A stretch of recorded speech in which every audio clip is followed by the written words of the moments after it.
कहानी है जैसी करनी वैसी भरनी। बूढ़ी माँ की कहानी। सरस्वती भूख से परेशान हो गई थी। सुबह से स्वाति ने उसको खाने के लिए कुछ भी नहीं दिया, क्योंकि सुबह नाश्ते में उसने आलू के पराठे बनाए थे और अब वह भी खत्म हो गए थे। इसलिए सरस्वती दोपहर के खाने की राह देख रही थी। पर स्वाति ने सुबह पेट भर के नाश्ता किया था, इसलिए वो दोपहर का खाना नहीं बनाने वाली थी। अत्यंत भूख से परेशान हो रही सरस्वती स्वाति के पास गई और बोली, बहू मुझे बहुत जोरों से भूख लगी है, खाने के लिए कुछ भी दे दे। सरस्वती का कहना सुनकर स्वाति मुंह टेढ़ा करके बोली, दिन भर सिर्फ आपको भूख ही लगती है, दूसरा तो कुछ भी काम नहीं रहता आपको। उस टेबल पर चने रखे हैं, वही खाकर पानी पी के सो जाओ। आज दोपहर को मैं मेरी फ्रेंड के साथ बाहर जाने वाली हूँ, इसलिए खाना तो रात को ही बनाऊंगी। ये सुन के सरस्वती का मन उदास हो गया। फिर सरस्वती धीरे से बोली, तू कहे तो मैं खुद के लिए कुछ बना लूं। स्वाति गुस्से से बोली, एक व्यक्ति के लिए खाना बनाओगी क्या आप? सोचकर स्वाति किचन में गई और उसने फ्रिज में रखे हुए बासी चावल निकाले। अचार के साथ वह चावल एक थाली में परोसकर सरस्वती के आगे रखकर बोली कि खा लो। ऐसा कहकर बस लेकर स्वाति घर के बाहर चली गई। चावल फ्रिज में रखे थे, फिर भी वह खराब हो गए थे। उनसे गंदी बदबू आ रही थी। सरस्वती ने गुस्से से वह चावल डस्टबिन में डाल दिए। इसके बाद उसने दाल चावल निकालकर अपने लिए गरम गरम खिचड़ी पकाई और पुदीने की चटनी के साथ खाए और सब बर्तन घिसकर किचन साफ किया और चुपके से अपने रूम में जाकर सो गई। स्वाति ने भले ही खाना पकाने से मना किया था, पर यह घर उसका भी था और वह खुद का खाना खुद बना सकती है। दूसरे दिन सुबह सरस्वती अपने रूम में बैठी थी, उतने में उसका बेटा राहुल उधर आया और बोला, माँ आजकल महंगाई बहुत बढ़ गई है, मुझे घर खर्च चलाना भी बहुत कठिन हो रहा है। ऊपर से पापा की 13वीं पर भी बहुत खर्च हुआ। माँ मैं सोच रहा था कि एक रूम किराए पर दिया जाए, घर का किराया आने पर घर खर्च में थोड़ी मदद होगी। सरस्वती बोली, बेटा तुझे जो ठीक लगे तू वही कर। उसके बाद राहुल गला साफ करते हुए बोला, माँ अपना रूम खाली कर दे और नीचे के छोटे रूम में शिफ्ट हो जा। उस छोटे रूम में टॉयलेट और बाथरूम नहीं है, तो उसे कोई किराए पर नहीं लेगा। सरस्वती चौंक गई और बोली, पर वह रूम छोटा है और वो तो स्टोर रूम है, मैं उधर रहूंगी तो टॉयलेट बाथरूम कैसे जाऊंगी? राहुल बोला, माँ तू आंगन के टॉयलेट में जाया कर, तू तो घर ही रहती है ना। जिसको हम रूम किराए पर देने वाले हैं, उसको तो सारी सुख सुविधा तो चाहिए ना।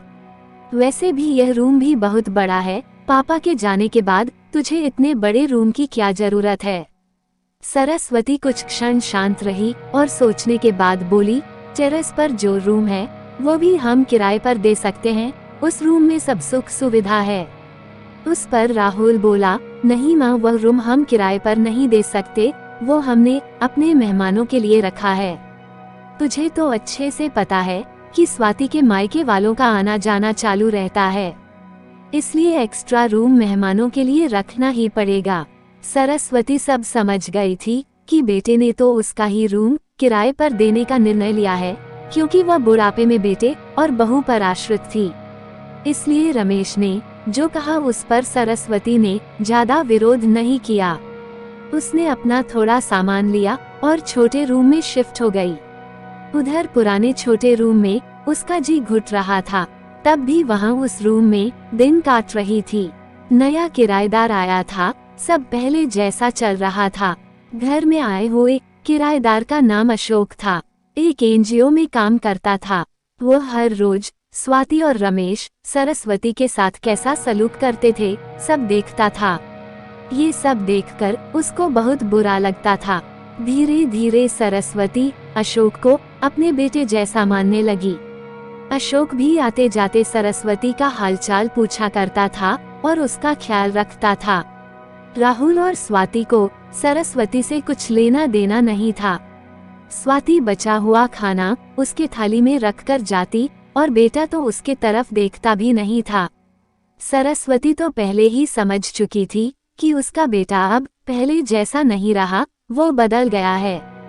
फिर भी वो आंखें बंद करके किसी पालतू पशु जैसी उस घर में रहती थी, क्योंकि बुढ़ापे में उसको दूसरा किसी का सहारा नहीं था। रोटी के 2 टुकड़ों के लिए उसको उनके सहारे रहना पड़ रहा था। कभी कभी सरस्वती को बहुत रोना आता था। सरस्वती अशोक को अपने मन की बातें बताने लगी। उनके पति की मौत बेटे की लापरवाही से हुई थी, पर वो ज्यादा नहीं बोल पा रही थी। जब पति काम पर जाते थे तब घर में हम दोनों को बहुत मान सम्मान मिलता था। जब वो काम करने में असमर्थ हो गए तब राहुल को उन्होंने घर खर्च में मदद किया कर ऐसा कहा। यह बातें राहुल के मन को बहुत लगी। जब तक पति घर चला रहे थे राहुल अपने सब पैसे बचा लेता था, पर अब शर्म से और मजबूरी में उसको घर खर्च चलाना पड़ रहा था। धीरे धीरे माँ बाप का खर्च उसको बोझ लग रहा था, लेकिन वह स्पष्ट रूप से कुछ भी नहीं कह सकता था। इस बीच पति का स्वास्थ्य बहुत बिगड़ गया और वह चल बसे। डॉक्टर के पास जाने से पता चला कि उनको निमोनिया हुआ था। डॉक्टर थोड़ी महंगी दवाई लिख कर देते थे, तो राहुल पैसे बचने चाहिए, इसलिए राहुल आधी दवाई लेकर आता था। शुरू में पति का स्वास्थ्य सुधर गया था, तब राहुल ने उनको गोलियां औषधि देना बंद कर दी थी। पति भी इन चीजों पर ज्यादा ध्यान नहीं देते थे, लेकिन एक रात उन्हें सांस लेने में बहुत परेशानी हुई। सरस्वती बहुत घबरा गई और वह भाग के गई और राहुल के कमरे का दरवाजा ठोकने लगी और कहने लगी कि पापा का स्वास्थ्य बहुत बिगड़ गया है, चल हम उन्हें डॉक्टर के पास लेकर जाते हैं। उस पर राहुल बोला, माँ मुझे अब सोने दे, मुझे बहुत नींद आ रही है, हम सुबह पापा को डॉक्टर के पास लेकर जाएंगे। ऐसा कहकर उसने दरवाजा बंद कर लिया था। सरस्वती रात भर पति के तकिए के पास चिंतित बैठी रही। कभी छाती को तेल लगाकर मालिश कर रही थी, तो कभी बाथ स्टीम दे रही थी, पर भगवान को कुछ अलग स्वीकार था। सुबह तक उनकी की मृत्यु हो गई थी। घर में कब्रिस्तान जैसी शांति थी। राहुल रोने का नाटक करने लगा। स्वाति तो ऐसे रो रही थी कि जैसे उसके वास्तव में ससुर चले गए, इस बात पर बहुत दुख हो रहा हो। सबसे ज्यादा धक्का लगा सिर्फ सरस्वती को, पर वो कुछ बोल नहीं पा रही थी। सरस्वती के आंखों से अश्रु बह रहे थे और उसके ओठ थर-थर कांप रहे थे, जैसे कि वो कहना चाहती हो कि अब रोने का नाटक क्यों कर रहे हो, मेरे पति की मौत के आप दोनों जवाबदार हो। पर वो कुछ बोल नहीं पाए। क्रियाकर्म कर दिया गया। सरस्वती के दिमाग में हमेशा एक बात चलती थी, राहुल ने लापरवाही नहीं की होती तो आज मेरे पति जिंदा होते। उनकी मौत के बाद स्वाति और राहुल का व्यवहार बहुत बदल गया था। सरस्वती को भी उनके व्यवहार की आदत पड़ गई थी, इसलिए वह उनकी तरफ से कोई भी अपेक्षा नहीं रखती थी, पर उसका मन उसे अंदर ही अंदर उसे खाए जा रहा था। ऐसी औलाद को सबक भी नहीं सिखा सकती। एक दिन उनका किराएदार अशोक उसके पास आया और सरस्वती को कुछ बातें उसने समझाई। वह बातें सुनकर सरस्वती के आंखों में एक नई उम्मीद जगी। दूसरे दिन सुबह सरस्वती स्वाति और रमेश के पास आई और बोली, मुझे तुम दोनों से बहुत जरूरी बात करनी है। मुझे ऐसा लग रहा है कि तुम दोनों को मेरे साथ रहने में प्रॉब्लम है, इसलिए मैंने सोचा कि मैं वृद्धाश्रम में रहूंगी। सरस्वती का कहना सुनकर स्वाति बहुत खुश हो गई। राहुल ने थोड़ा दुखी होने का नाटक किया। फिर थोड़ी देर में सरस्वती ने उन दोनों के चेहरे के हाव भाव देखे और बोली, राहुल तुझे दुखी होने की जरूरत नहीं है और स्वाति तुझे इतना खुश होने की जरूरत नहीं है। पहले मेरी सब बातें सुन लो। और सरस्वती हंसकर बोली, यह बातें सच्ची है कि वृद्धाश्रम में मैं रहूंगी, पर मैं इस घर से कहीं नहीं जाऊंगी। मैं इस घर को ही वृद्धाश्रम बनाऊंगी। अब यहाँ तुम्हारे जैसे स्वार्थी बेटे और बहू यहाँ नहीं रहेंगे। मेरे जैसे बूढ़े लोग यहाँ रहेंगे। ये मेरा आखिरी निर्णय है। ये सुनकर राहुल और स्वाति दोनों ही चौंक गए। राहुल और स्वाति एक दूसरे की तरफ देखने लगे। उन दोनों ने सोचा था कि सरस्वती घर छोड़कर चली जाएगी तो वह दोनों खुशी से रहेंगे, उनको लगा था कि अब उनको सरस्वती की जवाबदारी लेनी नहीं पड़ेगी, उसका ख्याल नहीं रखना पड़ेगा। पर इधर तो सब उल्टा हो गया था। सरस्वती का कहना सुनकर राहुल गुस्से से बोला, माँ तेरा दिमाग तो ठीक है ना, इस घर पर मेरा अधिकार है, फिर तू इस घर को कैसे वृद्धाश्रम बना सकती है? तू भूल रहा है बेटा, अभी तक ये घर मेरे ही नाम पर है।